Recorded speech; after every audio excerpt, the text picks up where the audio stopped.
चलिए फटाक से शुरू करते हैं। ये है chapter wise physics numerical calculation का वीडियो नंबर 2 और आज के इस वीडियो में हम लोग डिस्कस करने वाले हैं क्लास 12th का एक चैप्टर करेंट इलेक्ट्रिसिटी के न्यूमेरिकल कैलकुलेशन के बारे में।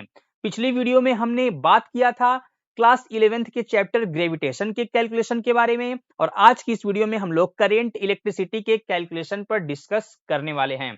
तो अगर आपको नहीं पता हो तो हम आपको बता दें कि हमारे इस चैनल पर एक न्यूमेरिकल कैलकुलेशन की सीरीज चल रही है जिसमें हम क्लास 11th और 12th के फिजिक्स के कुछ चैप्टर्स के हम लोग कैलकुलेशन को देखने वाले हैं कि किस चैप्टर में किस टाइप के कैलकुलेशन आ सकते हैं।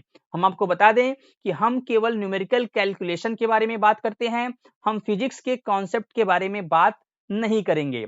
हम केवल न्यूमेरिकल कैलकुलेशन वाले पार्ट पर ही फोकस करते हैं। तो जिन बच्चों को न्यूमेरिकल कैलकुलेशन में प्रॉब्लम होती है वे इस वीडियो को आगे देख सकते हैं।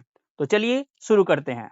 ये प्रॉब्लम हमने पिक किया है एनसीईआरटी क्लास 12th के बुक से और इसमें आप देख सकते हैं कि कुछ यहाँ पर I1, I2, I3 करंट हैं। इनकी वैल्यू हमको इन तीनों इक्वेशन के जरिए फाइंड करना है। तो यहाँ पर तीन इक्वेशन है, तीनों इक्वेशन को हमने यहाँ पर नेमिंग कर दिया। तो इसको सॉल्व करने के लिए आप फर्स्ट और सेकेंड इक्वेशन पर यहाँ पर फोकस करिए। यहाँ पर है 6I2 माइनस में और यहाँ पर प्लस में है 6I2 और यहाँ पर है -2I3 और इधर है +2I3। अगर हम लोग इक्वेशन फर्स्ट और सेकेंड को ऐड कर दें तो होगा क्या, यहाँ पर -6I2 और +6I2 कैंसिल हो जाएगा और इधर -2I3 +2I3 यहाँ पर कैंसिल हो जाएगा और यहाँ पर 7I1 और I1 मिलके ये हो जाएगा 8I1 और इधर 10 + 10 ये हो जाएगा 20 और I1 यहाँ पे निकल जाएगा 20/8। दोनों 4 से कैंसिल हो सकता है, 4 से 5 टाइम्स में 20 आ जाएगा और 4 से 2 टाइम्स में यहाँ पर 8 आ जाएगा। तो I1 को आप 5/2 या इसको 2.5 लिख सकते हैं। अब I2 और I3 निकालने के लिए यहाँ पर अगर आप इक्वेशन 2 को यहाँ पर देखेंगे +2I3 लिखा हुआ है और इधर -4I3 लिखा हुआ है। अब अगर हम इक्वेशन 2 में 2 का मल्टीप्लाई कर दें तो ये जो 2I3 है वो +4I3 बन जाएगा और उसके बाद जो भी इक्वेशन मिलेगा उसमें अगर इक्वेशन 3 को ऐड कर देंगे तो ये +4I3 और -4I3 कैंसिल हो जाएगा।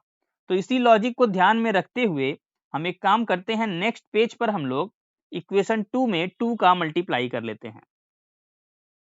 इक्वेशन 2 में 2 का मल्टीप्लाई करेंगे, यहाँ पर है I1 ये बन जाएगा कुछ 2I1 और फिर है यहाँ पर +6I2 जो कि बन जाएगा +12I2 और इसके बाद यहाँ पर है +2I3 जो कि कन्वर्ट हो जाएगा +4I3 में और राइट साइड में आप देखिए यहाँ पर +10 है जो कि +20 में यहाँ पर कन्वर्ट हो जाएगा और इक्वेशन 2 कन्वर्ट हो गया इक्वेशन नंबर 4 में। इसके बाद जो ये इक्वेशन नंबर 3 आप देख रहे हैं इसको हम लोग सेकेंड पेज पर नोट कर लेते हैं।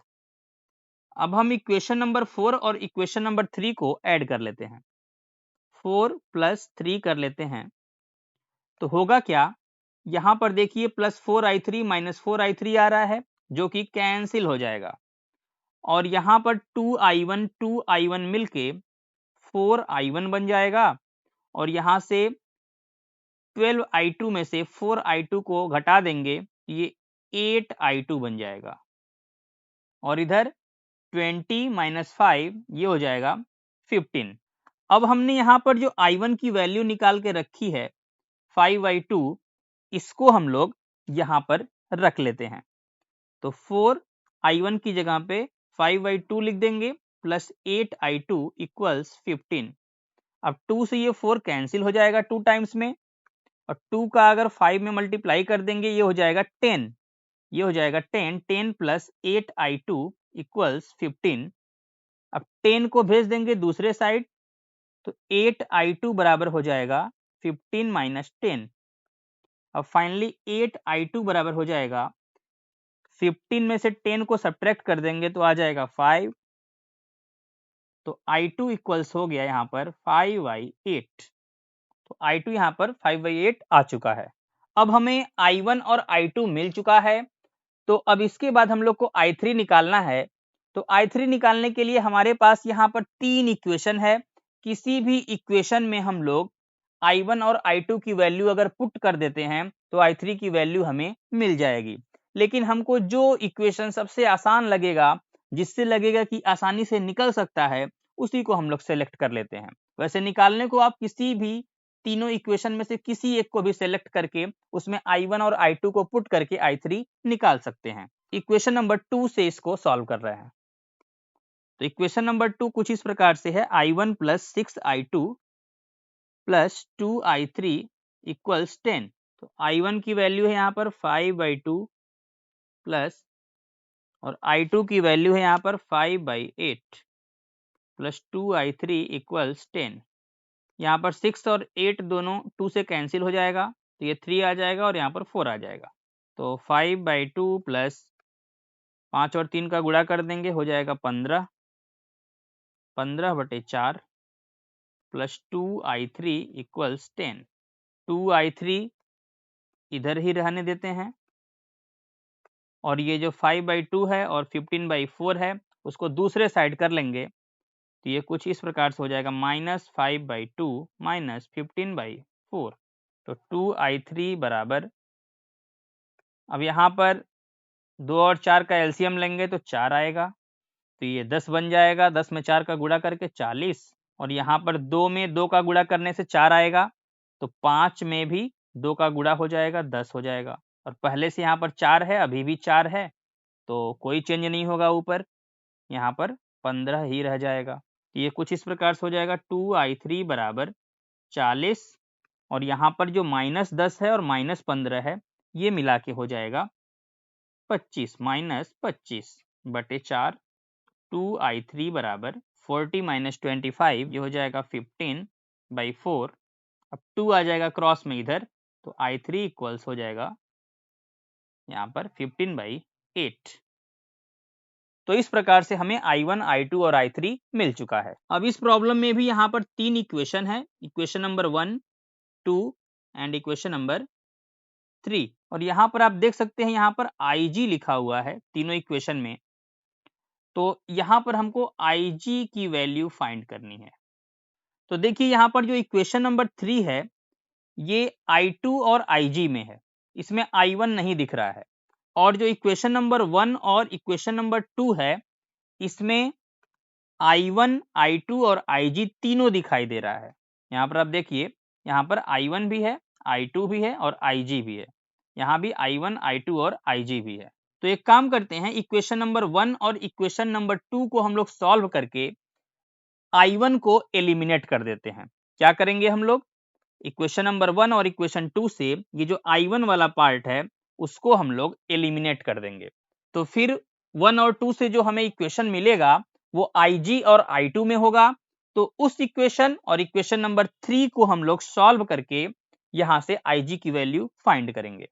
अगर आपको कुछ भी नहीं समझ में आया हो जो हमने बोला है तो कोई बात नहीं है, आप बस आगे स्टेप हमारे देखते जाइए कैसे कैसे हम लोग IG की वैल्यू फाइंड करते हैं। तो इक्वेशन नंबर 1 और 2 से I1 को एलिमिनेट करने के लिए यहाँ पर आप देखिए, यहाँ पर 20I1 है, तो इक्वेशन नंबर 2 में भी यहाँ पर 20 लेकर आएंगे ताकि सब्ट्रैक्शन के जरिए हम लोग इसको यहाँ से एलिमिनेट कर सकें। तो 20 बनाने के लिए हमको क्या करना पड़ेगा, इक्वेशन 2 में 10 का मल्टीप्लाई करना पड़ेगा। 10 का मल्टीप्लाई 2 में करेंगे तो 20 आ जाएगा। तो एक काम कर लेते हैं, इक्वेशन नंबर 2 में 10 का मल्टीप्लाई कर लेते हैं। तो इक्वेशन 2 में 10 का मल्टीप्लाई कर लेते हैं, तो ये 2I1 बन जाएगा 20I1, और ये -6IG बन जाएगा -60IG, और ये -I2 बन जाएगा -10I2 इक्वल्स 0। 0 में 10 का मल्टीप्लाई करने से फर्क नहीं पड़ेगा। अब इसको हम बना दे रहे हैं इक्वेशन नंबर 4। तो इक्वेशन 2 इक्वेशन 4 में कन्वर्ट हो चुका है। अब आप इक्वेशन नंबर 1 और इक्वेशन नंबर 4 पर फोकस करिए। इधर है 20I1, इधर भी है 20I1।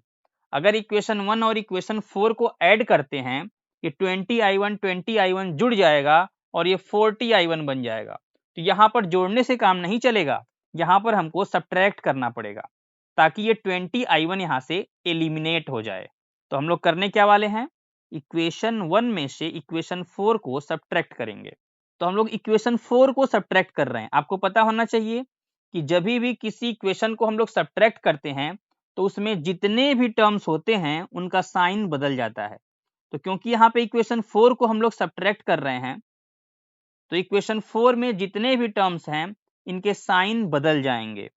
यानी कि ये 20i1 प्लस है ये माइनस हो जाएगा, और ये 60ig आप देख रहे हैं माइनस में है ये प्लस हो जाएगा, और ये -10i2 ये प्लस हो जाएगा, और ये जीरो में माइनस लगाने से फर्क नहीं पड़ने वाला है। तो इक्वेशन 1 में से इक्वेशन 4 को सब्ट्रैक्ट करने से ये जो इक्वेशन 1 का +20i1 है और ये इक्वेशन 4 का -20i1 है, ये दोनों कैंसिल हो जाएगा।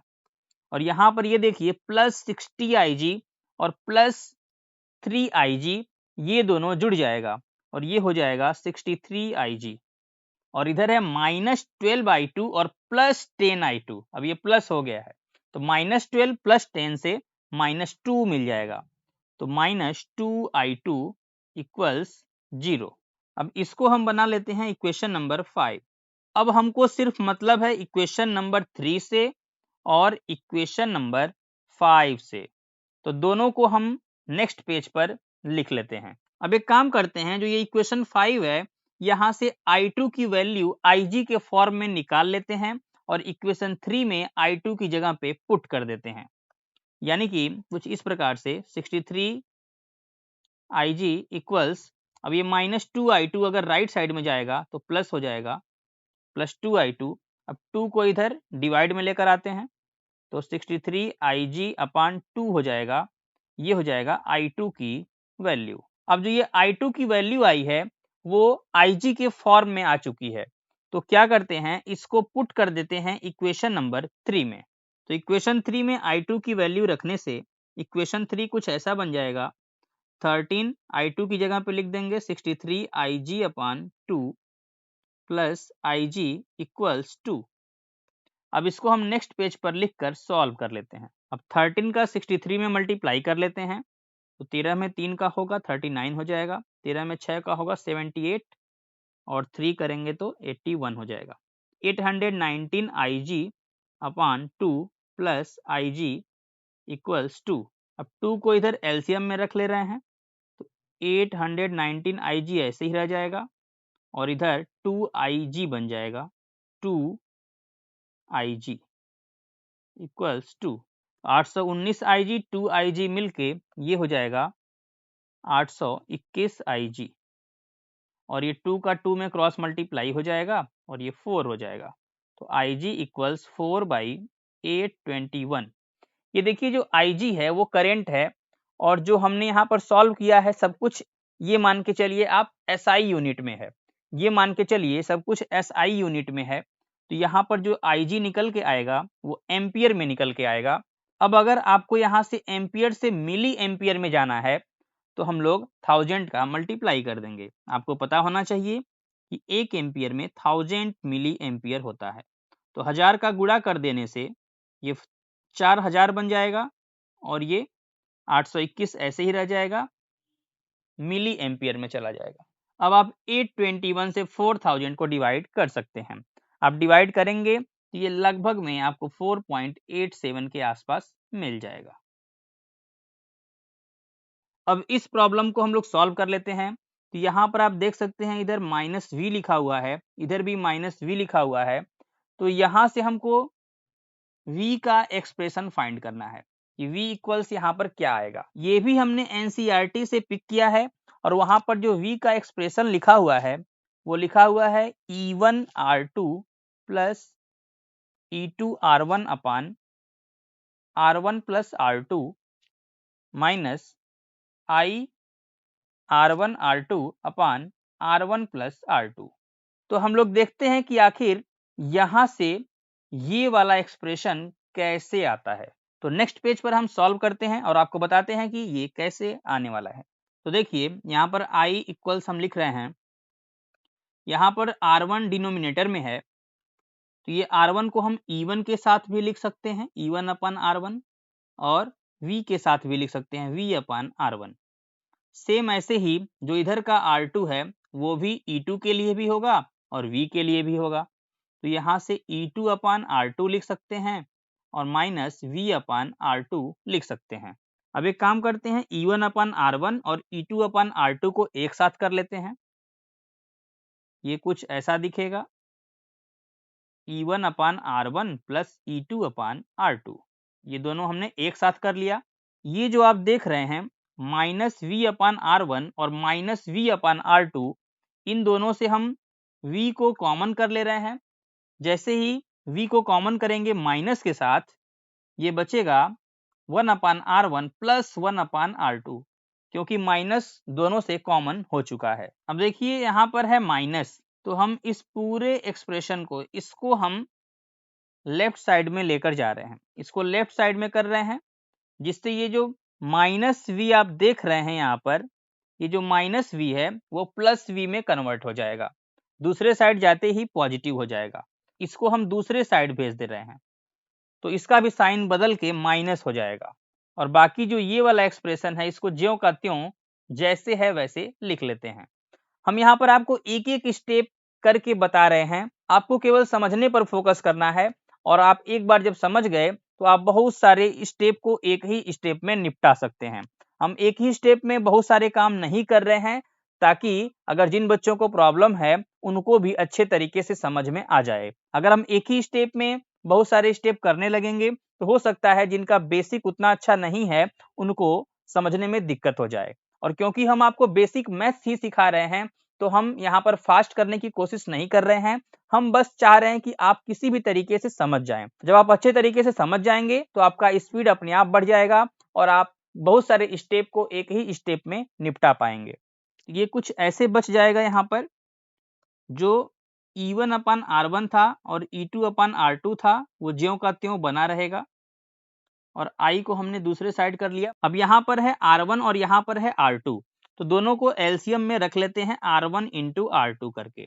अब देखिए पहले केवल R1 था, अब R1 के साथ R2 भी आ चुका है, यानी कि R2 अलग से मल्टीप्लिकेशन में आया है, तो यहाँ पर न्यूमरेटर वाले पार्ट में भी R2 का मल्टीप्लाई हो जाएगा और यहाँ पर R2 बचेगा।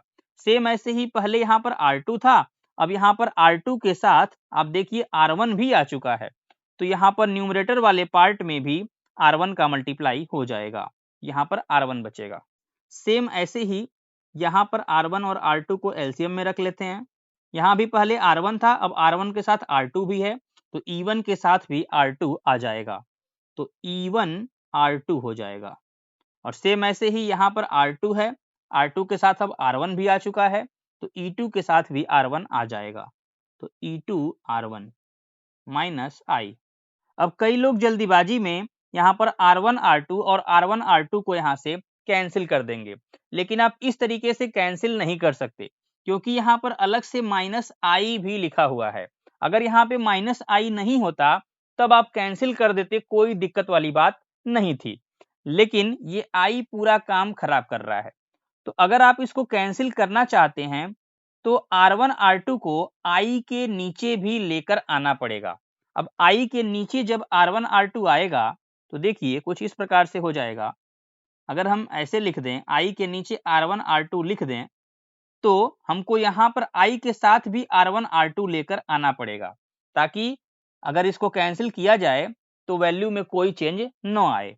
तो ऊपर भी R1 R2 आएगा और नीचे भी R1 R2 आ जाएगा। तो हम ये वाला R1 R2 हटा रहे हैं और एक साथ मिला के लिख दे रहे हैं। तो कुछ इस प्रकार से हम लोग लिख सकते हैं, ऊपर क्या था माइनस I R1 R2, और एक साथ ये हम लाइन को बढ़ा दे रहे हैं। अब देखिए एक साथ आ चुका है। अब ये जो R1 R2 है वो E1 R2 के लिए भी है, E2 R1 के लिए भी है, और यहाँ पर जो I R1 R2 लिखा है इसके लिए भी है। अब लेफ्ट साइड का R1 R2 और राइट साइड का R1 R2 हम लोग कैंसिल कर सकते हैं।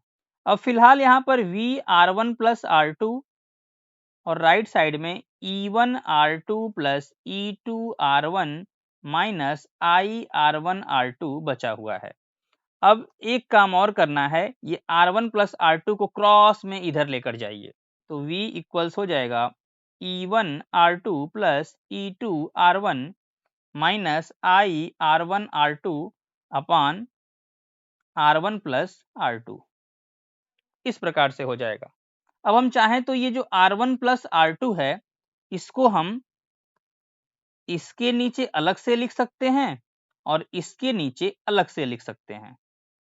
तो जैसे ही हम लोग इस तरीके से लिखेंगे हमको कुछ इस प्रकार से मिल जाएगा, V equals E1 R2 plus E2 R1 upon R1 plus R2 minus I R1 R2 upon R1 plus R2।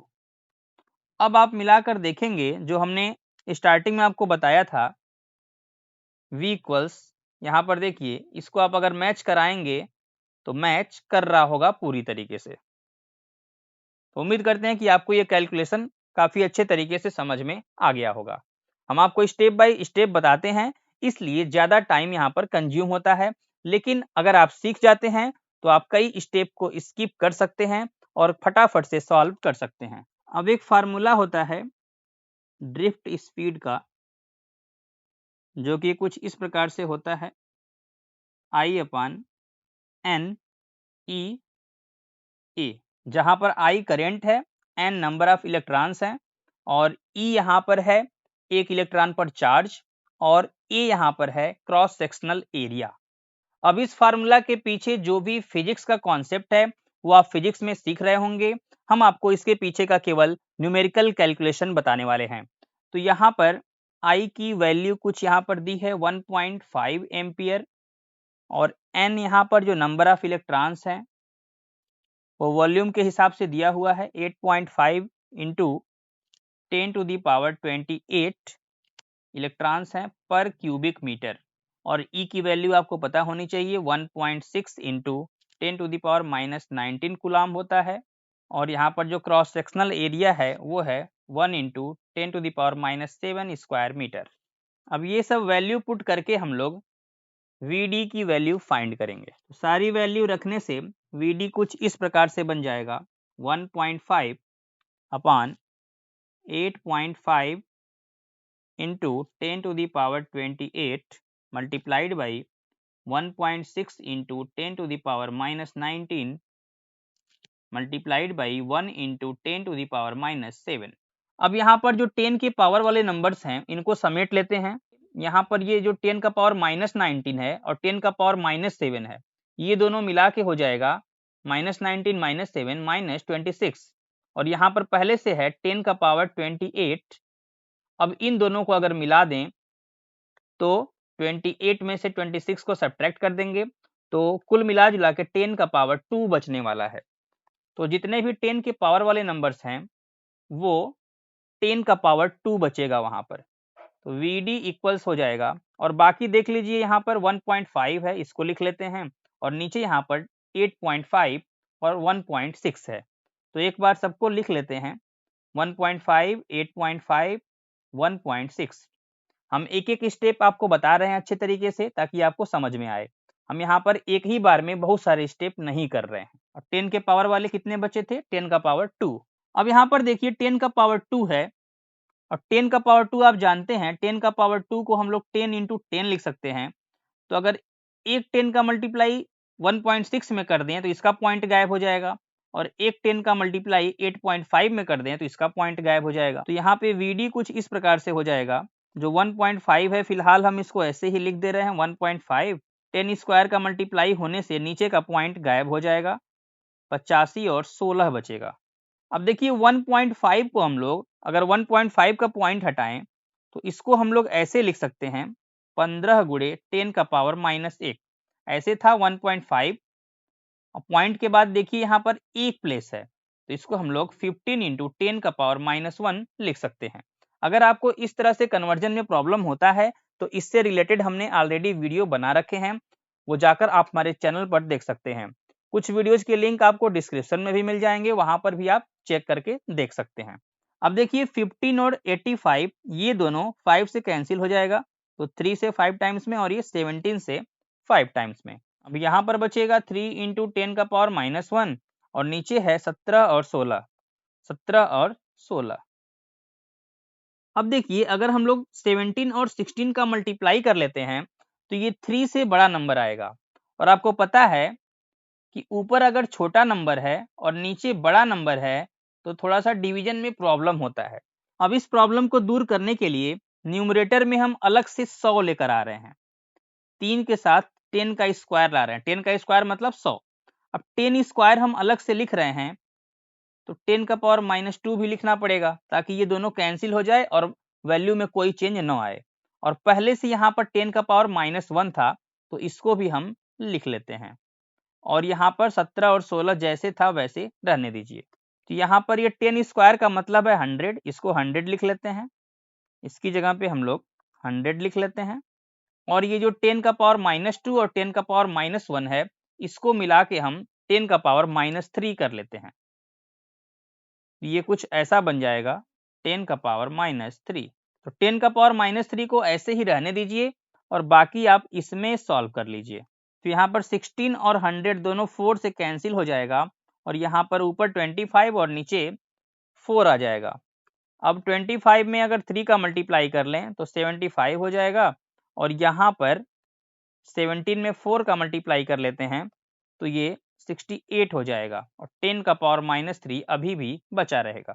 अब 68 से आप 75 को डिवाइड कर दीजिए तो लगभग में आपको यहाँ पर 1.1 देखने को मिलेगा और 10 का पावर -3 ऐसे ही आप लिख दीजिए। अब एक फार्मूला ऐसे दिया हुआ है R2 equals R1 1 plus alpha T2 minus T1। अब इसमें R2 दे दिया है 85.8। अब देखिए यहाँ पर जो R1 R2 है वो रेजिस्टेंस है तो हम यहाँ पर यूनिट वगैरह नहीं लिख रहे हैं, केवल आपको हम कैलकुलेशन करके दिखा रहे हैं। यहाँ पर R2 दिया हुआ है, R1 दिया है 75.3 और T1 यहाँ पे टेम्परेचर है, यहाँ भी हम यूनिट वगैरह नहीं लिख रहे हैं, 27 हमने लिख दिया। और अल्फा यहाँ पर दिया हुआ है 1.7 इंटू 10 का पावर -4 और इसमें हमको फाइंड करना है T2 की वैल्यू। तो सबसे पहले हम T2 की वैल्यू फाइंड करने के लिए इस फार्मूला को थोड़ा सा सिंप्लीफाई कर लेते हैं। तो इसको ऐसे लिख सकते हैं R2 इक्वल्स, देखिए R1 का मल्टीप्लाई यहाँ पर होगा तो R1 मिलेगा और R1 का मल्टीप्लाई अगले वाले में भी हो जाएगा तो यहाँ से हमको मिलेगा alpha R1 T2 minus T1, कुछ इस प्रकार से हो जाएगा। अब एक काम कर लेते हैं, R1 को इधर भेज देते हैं तो ये R2 माइनस R1 हो जाएगा और इधर बचेगा alpha R1 T2 minus T1। अब अल्फा R1 को भी इधर भेज देते हैं, ये कुछ ऐसे हो जाएगा R2 माइनस R1 अपान alpha R1 equals T2 minus T1। तो फिलहाल हमको कुछ ऐसे मिल गया है T2 माइनस T1 बराबर R2 माइनस R1 अपान अल्फा R1। अब वैल्यू पुट कर लेते हैं, R2 की वैल्यू यहाँ पर 85.8 है और R1 है 75.3। तो 85.8 माइनस 75.3 डिवाइडेड बाई, अब यहाँ पर अल्फा की वैल्यू है 1.7 इंटू 10 का पावर -4, 1.7 इंटू 10 का पावर -4 और अगेन यहाँ पर R1 की वैल्यू रखनी है यानी कि 75.3। तो सब्ट्रैक्ट कर लेते हैं, 8 में से 3 जाएगा 5.0, 8 में 7 जाएगा 1, 10.5 आ जाएगा और इधर है 1.7 इंटू 75.3 मल्टीप्लाइड बाई 10 पावर -4। अब देखिए यहाँ पर 10.5 में पॉइंट के बाद एक प्लेस है और इधर आप देख सकते हैं 1.7 में भी पॉइंट के बाद एक प्लेस है। तो दोनों का पॉइंट हम लोग एक साथ 10 का मल्टीप्लाई करके हटा सकते हैं। तो ये कुछ इस प्रकार से बन जाएगा 105, 17, दोनों में 10-10 का मल्टीप्लाई करके हमने पॉइंट हटा दिया। और जो ये 75.3 है इसका भी हम लोग पॉइंट हटा लेते हैं। इसको अगर हम 753 लिख दें तो आप देखिए यहाँ पर पॉइंट के बाद एक प्लेस है तो यहाँ पर एक्स्ट्रा आ जाएगा 10 का पावर -1 और पहले से यहाँ पर 10 का पावर -4 था तो 10 का पावर -4 और -1 मिल के 10 का पावर -5 हो जाएगा। तो दोनों को मिला के हम लिख देते हैं 10 का पावर -5। तो फाइनली हमारे पास कुछ इस प्रकार से एक्सप्रेशन बचा हुआ है, 105 और यहाँ पे 17 है, 753 है और 10 टू द पावर -5 है। अब 10 का पावर -5 को ऊपर कर लेते हैं, तो ये ऐसे हो जाएगा 105 10 का पावर +5, ऊपर जाने से साइन बदल जाता है, और 17 और 753 का मल्टीप्लाई कर लेते हैं। तो जब आप मल्टीप्लाई करेंगे तो ये कुछ आएगा 12801, 12801 आ जाएगा। अब देखिए अगर 105 को हम लोग 12801 से डिवाइड करेंगे तो देखिए बड़े नंबर से डिवाइड करने में थोड़ा सा मुश्किल होगा, थोड़ा ज़्यादा टाइम कंज्यूमिंग होगा। लेकिन यहाँ पर जो ये नंबर है, ये देखिए इसमें अप्रोक्सीमेशन लगाना काफ़ी इजी है, और अप्रोक्सीमेशन लगाने से वैल्यू में ज़्यादा फर्क नहीं आएगा। क्यों? क्योंकि यहाँ पर देखिए 12801 है, अगर इसको हम लोग 801 के बजाय 800 कर लें, ये कुछ ऐसे लिख दें 12800, तो बहुत ज़्यादा चेंज नहीं आने वाला है, क्योंकि ये एक बड़ा नंबर है और बड़े नंबर में थोड़ा सा कम कर देने से ज़्यादा फर्क नहीं पड़ेगा, लेकिन इससे हमारा काम आसान हो जाएगा। तो हमने 12801 के बजाय 12800 लिख दिया। अब देखिए यहाँ पर 12800 में जो ये 100 है, इसको अगर हम अलग कर लें तो इसको हम लोग 10 का पावर 2 लिख सकते हैं। अब 10 का पावर 2, 10 का पावर 5, यहाँ पर 10 का पावर 3 बचेगा, कैंसिल हो जाएगा। 105 है वो 128 से छोटा है, तो हम लोग थोड़ा सा और आसान करने के लिए न्यूमरेटर वाले पार्ट को कुछ ऐसे कर लेते हैं। ये जो 10 का पावर 3 है, इसमें से एक 10 निकाल कर यहाँ दे दीजिए, तो ये कुछ ऐसे बन जाएगा 1050, और 10 का पावर जो 3 था वो अब 10 का पावर 2 बन जाएगा, और इधर है 128। अब 128 और 1050 ये दोनों 2 से कैंसिल हो जाएगा, 64 आ जाएगा और 525 आ जाएगा। अब देखिए 525 को जब आप 64 से डिवाइड करेंगे तो काफ़ी इजीली आप डिवाइड कर पाएंगे, और आपको कुछ ऐसे मिलेगा 8.203 मल्टीप्लाइड बाई 10 का पावर 2। अब इधर है T2 माइनस T1। अब अगर 100 का मल्टीप्लाई हम लोग इसमें कर दें तो ये कुछ हमको ऐसे मिल जाएगा, ये पॉइंट पहुंच जाएगा 2 प्लेस आगे, तो ये बन जाएगा 820.3, जिसको हम लगभग में अगर हम 820 लिख दें, हम 820 क्यों लिख रहे हैं, हम चाहें तो 820.3 यानी 820.3 भी लिख सकते हैं, लेकिन बुक में अप्रोक्सीमेटली यहाँ पर 820 दिया गया है, तो हम बुक के हिसाब से यहाँ पर लिख दे रहे हैं। तो 820 यहाँ पे अप्रोक्सीमेटली लिखा हुआ है।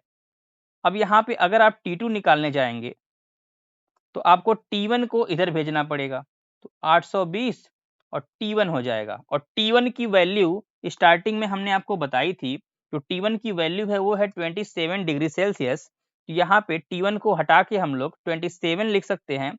अब जैसे ही 27 को हम लोग 820 में ऐड करेंगे, ये बन जाएगा 847, तो 847 डिग्री सेल्सियस इसका फाइनल आंसर हो जाएगा। उम्मीद करते हैं आज की इस वीडियो से आपको काफ़ी कुछ सीखने को मिला होगा।